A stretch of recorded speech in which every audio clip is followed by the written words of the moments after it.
Intro is in.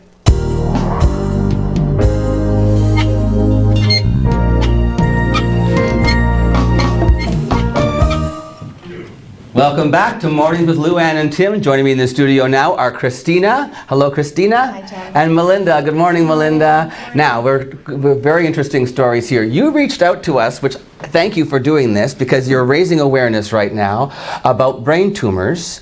Each of you have had surgeries to have tumors removed from your brains, which even just saying that sounds remarkable. Your stories are similar, though. How did you find each other? Christina? Social media.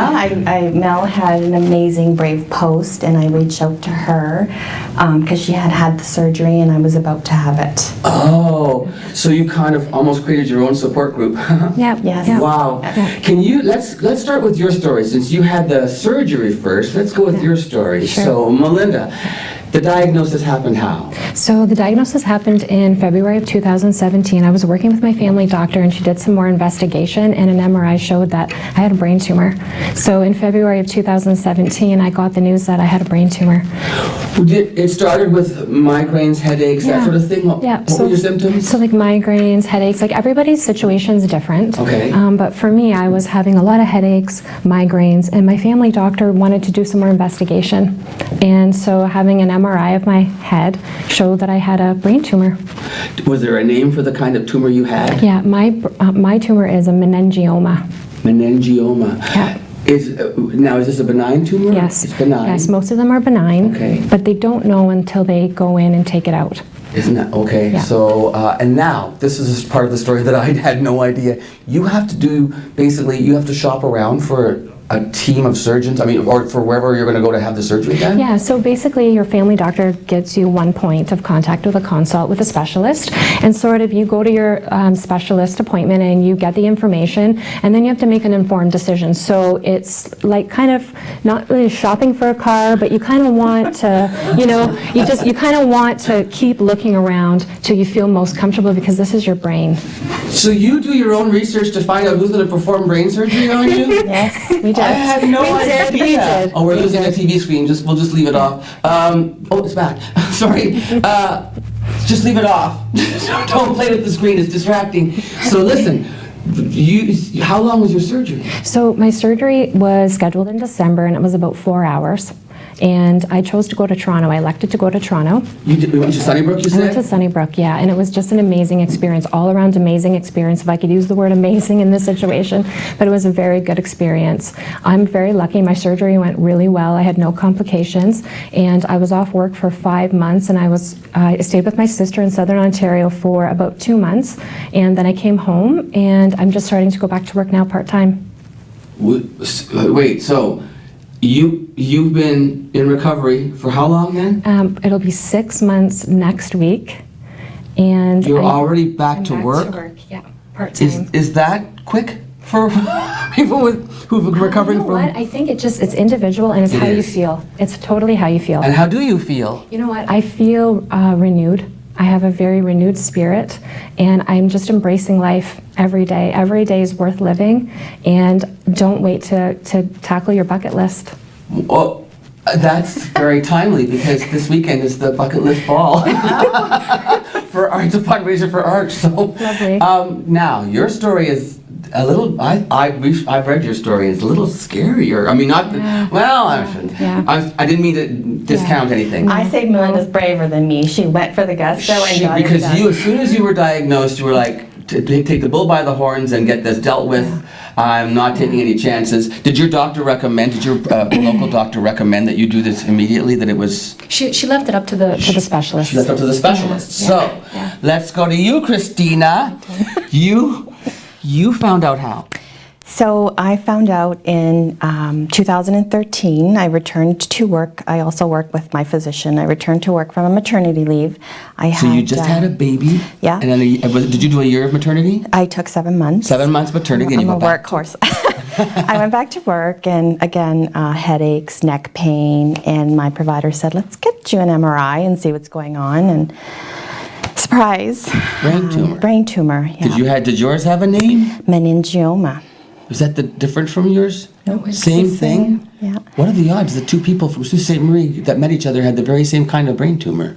We knew each other. We were acquaintances, and You had been acquaintances before this? yes. Wow, okay, so you get the diagnosis. So I get the diagnosis. But and unlike Melinda, I suffer quietly in pain and don't tell anyone.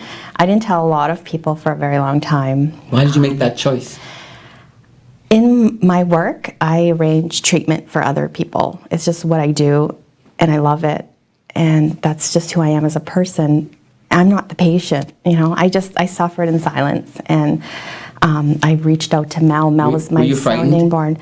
Yes, I kind of ignored it. Took Okay. care of my kids. I have 2 boys. I took care of my baby. Just went on with life and pretend it wasn't there. You spoke to me when we spoke on the phone. You were saying, yeah, well, I mean, I just gotten back to work, and I had this new child I was taking care of, and back burner. I'll deal with this when I have more headaches. time. Yes, I could deal with headaches. And you thought you had more time. How much time did you I take? had more time.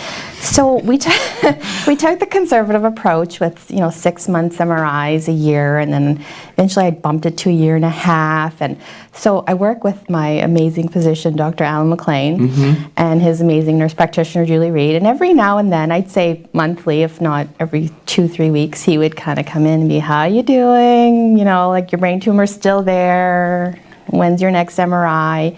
He knew me. He knew I was just putting it on the back burner because it started off small. It started off small, but when you were having those MRIs, were you seeing incrementally Increase. Oh. But I was leaving it as well up to the specialist, saying, you have time. I had an option for radiation because it was small enough. I decided not to do the radiation because I didn't have cancer. I didn't want radiation in my body for non-cancerous treatment. I wasn't going to have the surgery either. In my head, I just thought, we'll play it by ear and increase until the last MRI before my surgery. It was large. It was over 3 centimeters. The surgeon didn't think he would be able to get it anymore, all of it anymore. So which meant, maybe a future surgery, radiation. So I thought, okay, your kids need you. Let's get this done. And yes. I can do it. I relied on Mel. So yes, you reached out to Mel and you gave her some support, emotional support. We really supported each other. And then there was a third person who was putting on a walk for the Brain Tumor Foundation in the Sioux. Yes. And she's living with a tumor too. So it was sort of like getting connected to different people that through the community, but you had no idea that they were living with the same diagnosis that you were living through. So we were able to talk to each other about how we're feeling, what we're going through, and just support each other. It was really lovely. It's really lovely to have that connection now. Christina, when they actually finally got in there and they did manage to get everything out, although the surgeon said he wasn't sure if he could. wasn't sure. But not only did they get everything out, they discovered that the tumor was into your spine. Yeah, so I woke up to a surprise of neck pain, and I felt, and I had a cut down my neck, and he's like, it had reached into your C1 and C2, which is my spine, like the attachments. The meninges are like, he described it like spider legs had reached into my spine. So I was so grateful to my physician. I'm like, thank you for making me do this, because who knows? So now, yes, big sigh of relief. So I had mine in February. I returned to work in May, which is Brain Tumor Awareness Month. There you go. So we're wrapping up Brain Tumor Awareness Month, which is why the two of you have volunteered to come on here. Yes. And tell me about what's going on Sunday. So I was online searching. I had a little setback with my recovery. I was online searching the Brain Tumor Association website, and I saw Brain Walk.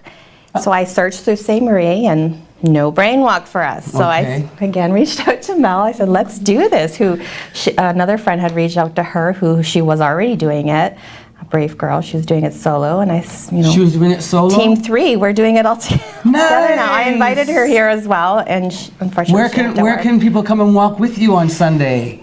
So we're going to be at the Hub Trail, Fort Creek Hub Trail at 1:30. That's beautiful up there. The Fort Creek Hub Trail at 1:30 in the afternoon on Sunday, June the 3rd. Yes. And just go out and get some fresh air and some sunshine, and you can meet Melinda and Christina and support them and get some exercise and maybe learn a little bit more about brain tumor awareness. Yep. And thanks again for sharing your story with us. Thanks for inviting us. So glad that you're here with us, and you both look so happy and healthy. And Okay, best of luck to you on Sunday, and have fun with your beautiful children. Thank Okay, you. we'll be right back with more On TV, Mornings with Lou Ann and Tim. Thanks to these special guests, and we'll see you in about 60 seconds.